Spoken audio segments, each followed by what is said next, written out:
probably wondering what's happening here. We can confirm that there has been an aircraft incident.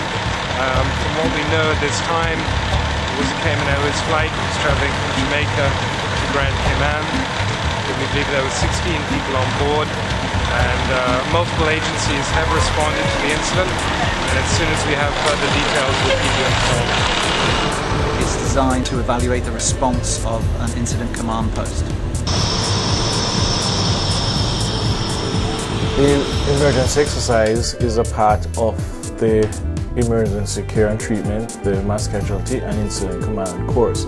At the end of these courses, a final exam is given, and the exercise is a part of that final exam. And they went all out to make it as realistic as possible.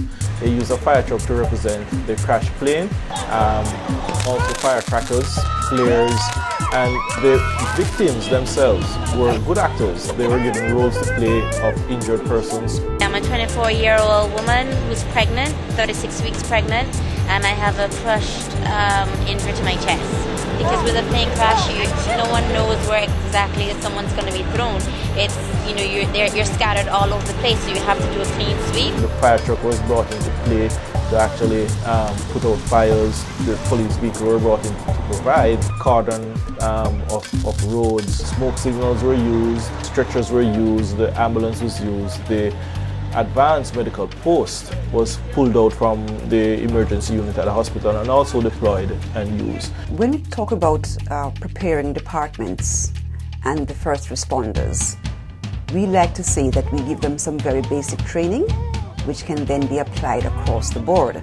So the particular drill that was done was of an aircraft accident, but the principles of organizing the scene, managing casualties, can be applied to any major incident that we're likely to come across.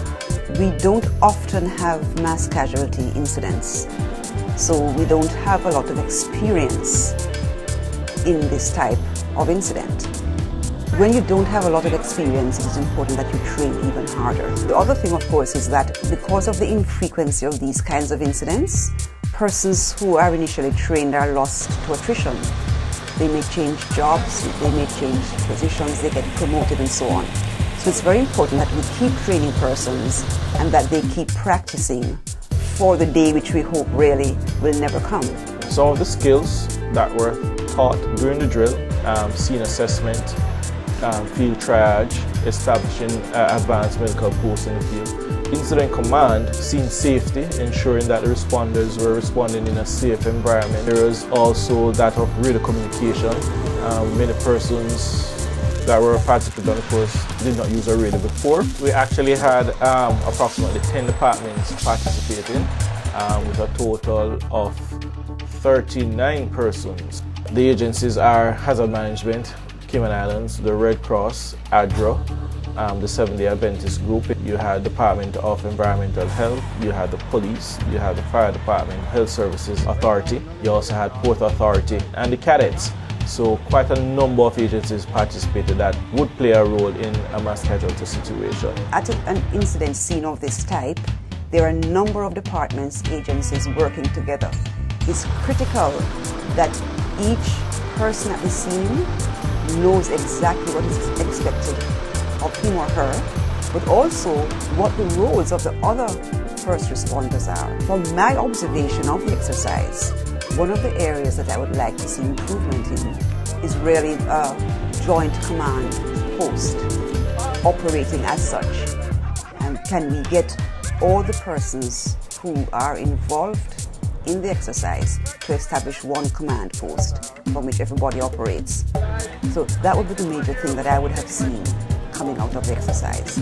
Having said that, however, I would mention one constraint that worked against us on Saturday night, and that was simply numbers. Because this was a very small group, we didn't have the number of persons to facilitate that fully. But certainly going forward, this is something that we would look at. I do believe they will be better prepared and respond in the utmost confidence of their skills. You should see a more unified response, a more coordinated response out in the field, and that is what the purpose of the course was, and I do believe it achieved that.